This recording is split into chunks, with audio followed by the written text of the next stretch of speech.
Hello everyone, একটা exciting ব্লগে তোমাদের সবাইকে ওয়েলকাম। আজকে আমার বার্থডে। এই ব্লগটা খুব স্পেশাল হতে চলেছে আমার জন্য, বিকজ এটা আমার একটা গোল্ডেন মেমরিজ। ছোট থেকেই আমার জন্মদিনটা আমার কাছে খুব স্পেশাল। তো আজকেও এরকম আরেকটা বার্থডে। অনেক কিছু প্ল্যান আছে, কতটা কি এক্সিকিউট হবে জানি না, সব কিছু তোমাদের সাথে শেয়ার করব। ব্লগটা শেষ অবধি দেখতে থাকো। আর তার আগে দেখে নাও কালকে রাতের সেলিব্রেশন। কেক আসবে আর সেটা 12টার পর কাটা হবে। এটা সারপ্রাইজের কিছু না, এটা আমি জানি হবেই, কিন্তু কিভাবে সাজাচ্ছিল সেটা দেখার জন্য আমি উদগ্রীব ছিলাম। তাই থাকতে না পেরে চলেই গেছিলাম দেখার জন্য যে কিভাবে সৌরভ সাজাচ্ছে। 12টায় আমাকে উইশ করে দিয়েছিল সৌরভ। আর এই সাজাতে, ডেকোরেশন করতে সবকিছু একটু সময় তো লাগবেই, সেজন্য কেকটা আমি 12টার পরেই কেটেছি। বাট আমি প্রচন্ড এক্সাইটেড ছিলাম এটা দেখার জন্য যে সৌরভ ডেকোরেশনটা কিভাবে করে। আর কেকটা তো জাস্ট অসাধারণ ছিল। আমার সিসিডির এই কেকটা পার্টিকুলারলি প্রচণ্ড ভালো লাগে খেতে। আর এই ছোট ছোট ব্যাপারগুলো সৌরভ মাথায় রাখে, মনে রাখে, এটাই আমার কাছে স্পেশাল। আর আজকে আর একটা উপরি পাওনা আমার ছিল, সেটা কি সেটা একটু পরে দেখতে পাবে। তার আগে চলো চটপট কেকটা কেটে নিই। আর এই কেক কাটার আগে যেটা আমি করছি সেটা হচ্ছে, আমার ফোনটা যেহেতু আমি স্ট্যান্ডে বসিয়ে রেখেছিলাম, সেহেতু সৌরভের ফোন দিয়ে কেকের ভালো করে ফটো তুলে নিলাম। আর এই হচ্ছে আমার উপরি পাওনা। গিটারে সৌরভ হ্যাপি বার্থডে নোটটা বাজিয়ে আমাকে শুনিয়েছে, সেটা একটু পরে তোমাদের সাথেও শেয়ার করছি, তোমরাও শুনবে। তার আগে চলো মোমবাতিতে ফুঁ দিয়ে উইশ করে নিই, যাতে আর একটা বছর খুব ভালোভাবে কাটাই, এভাবেই হেসে আনন্দ করে আর সবাইকে ভালো রেখে যেন কাটাতে পারি। আর তারপরে কেক কাটিংয়ের পর্ব। কেক কাটিয়েই সৌরভকে প্রথমে খাইয়ে দিলাম, আর ওয়েট করছিলাম কখন সৌরভ আমাকে খাওয়াবে, কেননা এই কেকটা আমার প্রচণ্ড ভালো লাগে খেতে। আর সেটাই আমি ওকে কেকটা খেতে খেতেও বলছিলাম, কেকটা দারুণ ছিল। আর এই গিটারে যে নোটটা আমাকে বাজিয়ে শুনিয়েছে, এবার চলো তোমাদের শোনাই।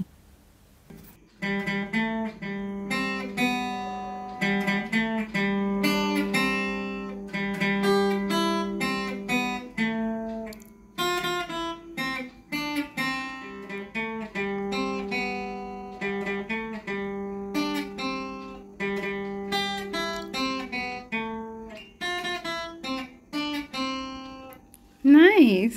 ও আচ্ছা, কেকের পাশে একটা চকলেটও ছিল। এটা শিবা আমাকে বার্থডেতে পাঠিয়েছে গিফট।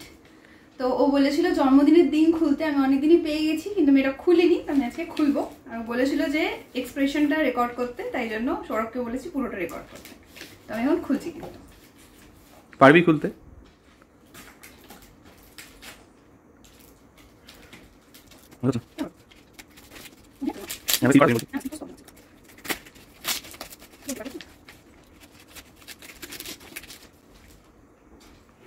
কি আছে বল, গেস কর। বুঝতেই পারছি না। আই থিঙ্ক এবার আমি বুঝতে পারছি। তুমি একটা সুন্দর আলপনা, আমি জানি ওই বানিয়েছে। এটা বক্সটাও আমার মনে হচ্ছে ওই বানিয়েছে, মনে হচ্ছে। আমি গেস করছি।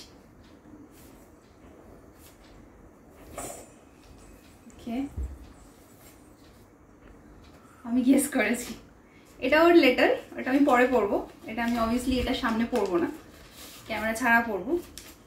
আর এই লেটারটা আমরা ছোট থেকে মানে একে অপরকে দিই। যখন আমরা ছোট, তখন সীমা আসতো একটা চিঠি, একটা গোলাপ আর একটা ছোট কিছু চকলেট হোক, গিফট হোক, কিছু একটা নিয়ে আমার বাড়িতে আমাকে ঘুম থেকে তুলে আমার হাতে দিত।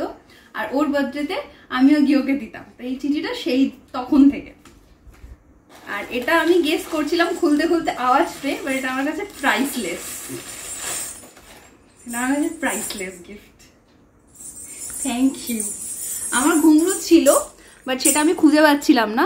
ওকে আমি বলেছিলাম যে আমি খুঁজছি, কিন্তু এটা কলকাতায় না এখানে আমি জানি না, আমি খুঁজে পাচ্ছিলাম, কিন্তু আমার কাছে ছিল। বাট এটা পেয়ে আমি মানে থ্যাংক ইউ। এটার কোনো প্রাইস হয় না।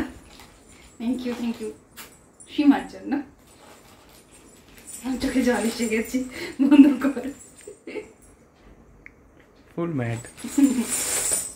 কিছু কিছু জিনিস সত্যি প্রাইস দিয়ে বিচার করা যায় না। তো আজকে নো ডায়েট। আজকে যেহেতু আমার বার্থডে, তাই যা ইচ্ছে হবে খাবো। বাট হ্যাঁ, ওই যা ইচ্ছে হবের মধ্যে একটু হেলদি ভার্জন রাখার চেষ্টা করবো, যেহেতু আমার শরীরটা কোনোদিন ভালো যাচ্ছে না। তো প্রথমে ব্রেকফাস্টটা শুরু করছি। সিসিডি থেকে একটা গার্লিক ব্রেড আর স্যান্ডউইচ আনিয়েছি। গার্লিক ব্রেড আমার ভীষণ পছন্দের, তো আজকে খাবো। আজকে একটু চিট চলে, বার্থডে বলে কথা। তো তারপরে লাঞ্চ ডিনার কি হয় না হয় সবটাই তোমরা দেখতে পাবে। খুব এক্সাইটেড আমি নিজে, তাই সেটা হয়তো বুঝতেও পারছো আজকের ভিডিওতে, আর তোমাদের সাথে সব কিছু শেয়ার করবো। তো এখন আগে ব্রেকফাস্টটা করি। যবে থেকে মোটামুটি সৌরভের সাথে আমার আলাপ, তো তবে থেকে আমরা এই ব্যাপারটা করি যে যার বার্থডে, মানে ধরো আমার বার্থডে, আমি ট্রিট দেবো খাবারের আর সৌরভ আমাকে গিফট দেবে, তো এটা তখন থেকে চলে। বাট তারপরে যখন বিয়ে হয়েছে তারপর থেকে জন্মদিনে বার্থডেতে গিফটও দেয়, খাওয়ায়ও, তো এরকম চলতে থাকে। বাট আজকে আমি ঠিক করেছি ব্রেকফাস্টটা যেরকম আমার তরফ থেকে ট্রিট, লাঞ্চটাও আমি চেষ্টা করবো আমার তরফ থেকে ট্রিট হবে। ডিনারটা দেখা যাক, জানি না, কারণ ডিনারটা ও কিছু একটা প্ল্যান করছে, তো আই এম নট শিওর যে কী প্ল্যান করছে, কী হবে, কোথায় যাচ্ছি। But what ever it may be, আপাতত ব্রেকফাস্ট লাঞ্চ আমার তরফ থেকে। এবার করব ব্রেকফাস্ট। সৌরভ চা করেছে আর তার সাথে এই যে স্যান্ডউইচ আনিয়েছিলাম। শাট আপ, বলা হয়ে গেছে আমার, এটা সিসিডি থেকে আনিয়েছি, তোকে ট্রিট দিচ্ছি এটা আমি। ব্রেকফাস্ট হয়ে গেছে, ব্রেকফাস্ট হয়ে গেছে। স্নানে যাওয়ার আগে একটা ফেস প্যাক লাগিয়েছি। এটা হচ্ছে বেসিক্যালি আমাদের অফিসে একটা অর্গানিক স্টোর বসেছিল, ওখান থেকে বিটের একটা ফেস প্যাক কিনেছিলাম, সেটা আজকে ফার্স্ট টাইম অ্যাপ্লাই করলাম।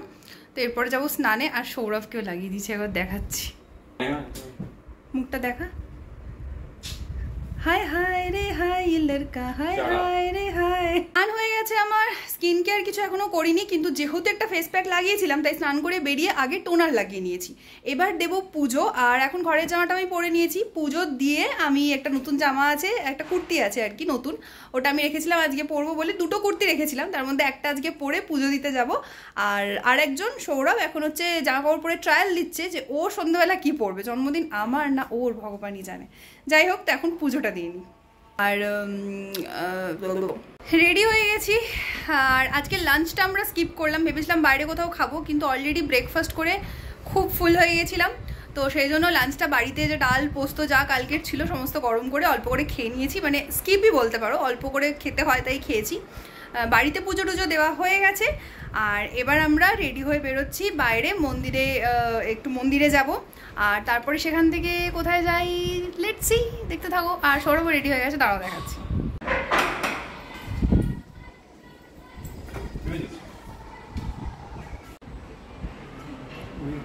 পিকে লাগছে আমাকে, পিকে দেখ আমার মুখটা এখানে দিয়ে গেছে।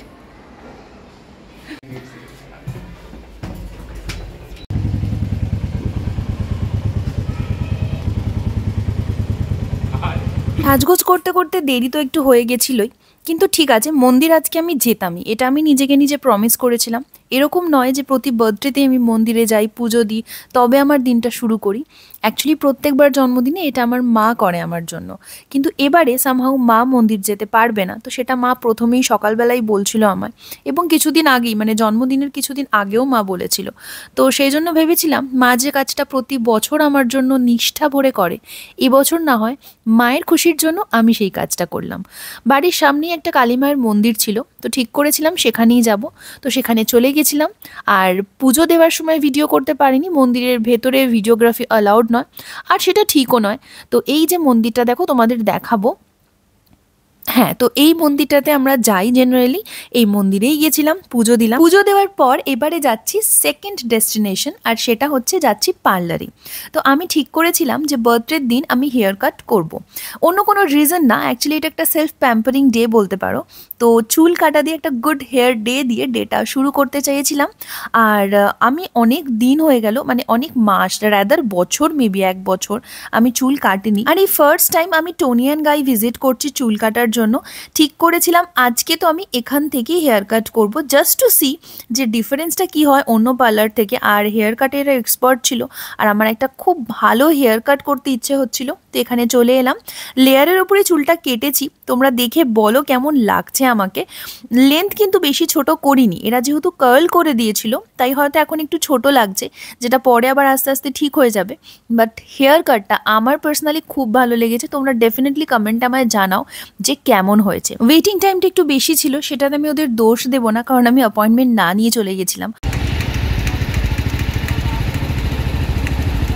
আসার সময় এতটাই ট্রাফিক জ্যামে ফেসে গেলাম যে আমাদের বাড়ি ফিরতে বেশ খানিকটা লেট হয়ে গেল। বাড়ি ঢুকেই সঙ্গে সঙ্গে ফ্রেশ হয়ে আমাদের রেডি হতে হলো, কেননা ওখানে পৌঁছতেও না হলে লেট হয়ে যেত। আমি রেডি হয়ে গেছি, বাকি পুরো আউটলুকটা আমি ওখানে গিয়ে পৌঁছে ছবি তুলবো, দেখাবো। তো আপাতত রেডি হয়ে গেছে। আর চুলটা যেহেতু কেটেছি তো মোটামুটি সেটই ছিল, শুধু ওরা একটু বেশি কার্ল করে দিয়েছিল, ওটাকে আমি একটু খুলে নিয়ে প্রপার কোম করে নিয়েছি। তো এই হচ্ছে আমার আজকের মেকআপ। আজকে আর মেকআপ করার সময় get ready with me video করতে পারিনি, কারণ অলরেডি লেট হয়ে গেছিলাম সেই জন্য। আর সৌরভের সাজটা দেখাচ্ছি 1 মিনিট। এই হচ্ছে সৌরভের আউটলুক, ব্যাস একদম পারফেক্ট, দারুণ। জুতোটা এখন পরেনি তাই দেখাতে পারছি না, ওখানে গিয়ে ভালো করে ছবি তুলবো, দেখাবো প্রপার। চলো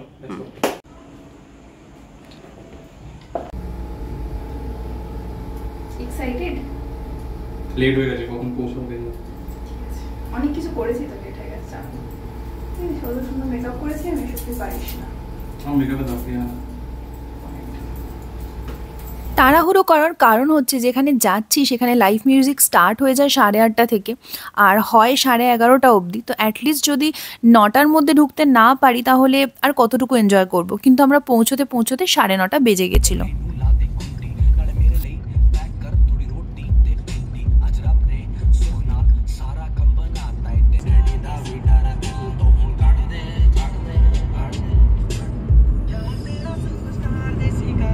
লাস্ট বার্থডেতেও আমি এই জায়গাটায় গেছিলাম, আর সামহাও আমার এটা খুব পছন্দের একটা জায়গা। লাইভ মিউজিক চলে, এনভায়রনমেন্টটা ভীষণ ভালো, ফুড কোয়ালিটিও দারুণ। তো বেসিক্যালি আমরা যাচ্ছি এয়ার লাইভে। এই মলটা আমার ভিডিওতে আগেও তোমরা দেখেছো, শরৎ সিটি মল। আর এই যে এয়ার লাইফ গাচ্চিবোলি ব্রাঞ্চটা, সেটা ওই শরৎ সিটি মলেতেই আছে।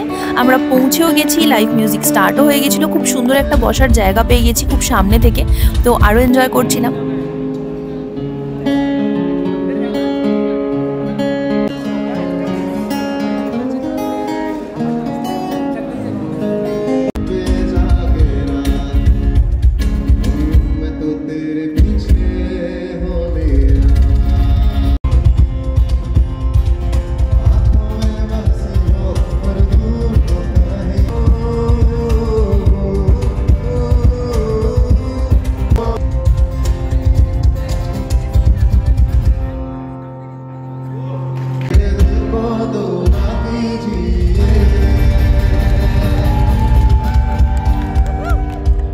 আমার গ্রেভি আইটেম রেস্টুরেন্টে গিয়ে খেতে ভালো লাগে না, তো স্টার্টার আইটেম নিয়েছিলাম, আর নিয়েছিলাম মকটেল। তো খাবারের কোয়ালিটি অসাধারণ।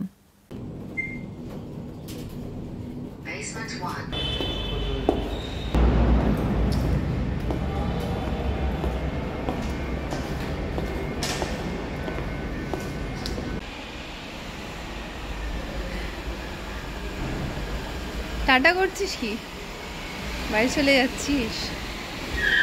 বার্থডে পার্টি তাহলে এখানেই শেষ। পা রাখলাম অভিজ্ঞতার আর একটা নতুন বছর। সৌরভ কোনো ত্রুটি রাখেনি আমার জন্মদিনটা স্পেশাল করে তোলার, কিন্তু আমার বার্থডে অলরেডি স্পেশাল, কারণ আমার সাথে আছে আমার ভালোবাসার মানুষগুলো, আর আছে ঈশ্বরের আশীর্বাদ।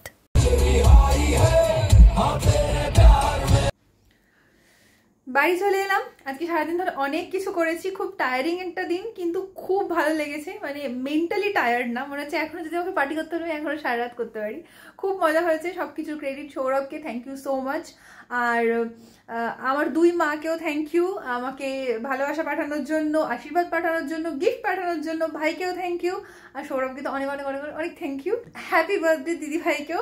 সৌরভের দিদি আর আমি একই, মানে আমাদের দুজনেরই একই ডেটটা একই, আর আমাদের বিয়ের তারিখটা মোটামুটি একই মাস, শুধু 6-7 এরকম কোইন্সিডেন্স। তো যাই হোক, ওই জন্য আমরা দুজনকে এরকম বলি কি happy birthday and same to you. তো হ্যাপি বার্থডে দিদি ভাই। আশা করি তোমার বার্থডে তো খুব ভালো কেটেছে, এরকম প্রত্যেক বছর খুব ভালো করে আনন্দ করে হেসে কাটাও। আর একসাথে দেখা হলে আমরা দুজন মিলে পার্টি করব। বাকি আজকের ব্লগটা এই অবধি রাখলাম। ব্লগটা আশা করি তোমাদের খুব ভালো লেগেছে। আর বাই দ্য ওয়ে, হেয়ার কাটটা কেমন হয়েছে আমাকে কমেন্ট বক্সে জানিও। কালকে ভালো করে যখন চান টান করবো প্রপার বোঝা যাবে। আজকে ধরো সেট করে দিয়েছিল, তাও আমি বাড়িতে এসে নিজের মতো করে করেছি, কারণ খুব কার্ল করে দিয়েছিল, ওটা আমার ভালো লাগছিল না। তো হোয়াট এভার, আজকের ব্লগটাই অবধি রাখছি। আশা করি ব্লগটা তোমাদের ভালো লেগেছে। ভালো লেগে থাকলে কি করতে হবে তোমরা জানো, একটা লাইক করে দিও, শেয়ার করে দিও, আর সাবস্ক্রাইব করে দিও আমার চ্যানেলটাকে। বাকি ভালো থেকো, সুস্থ থেকো, নিজের মনকে ভালো রেখো। Take care, stay blessed, stay tune and stay pretty. র‍্যাপারের মতো। আর একবার শুভ জন্মদিন দিদি ভাই। এই বইয়ের সেটটা আমাকে একটা বন্ধু পাঠিয়েছে, আর তার সাথে পাঠিয়েছে এই সুন্দর ব্যাগটা। আর এই হচ্ছে আমার ইয়ামি বার্থডে কেক। ব্লগটা শেষ করার আগে সেদিনের কিছু সুন্দর সুন্দর ছবি এখানে অ্যাড করে দিলাম। আর যারা ব্লগটা এত দূর দেখলে তাদের একটা special thanks. Love you all. এভাবেই পাশে থেকো।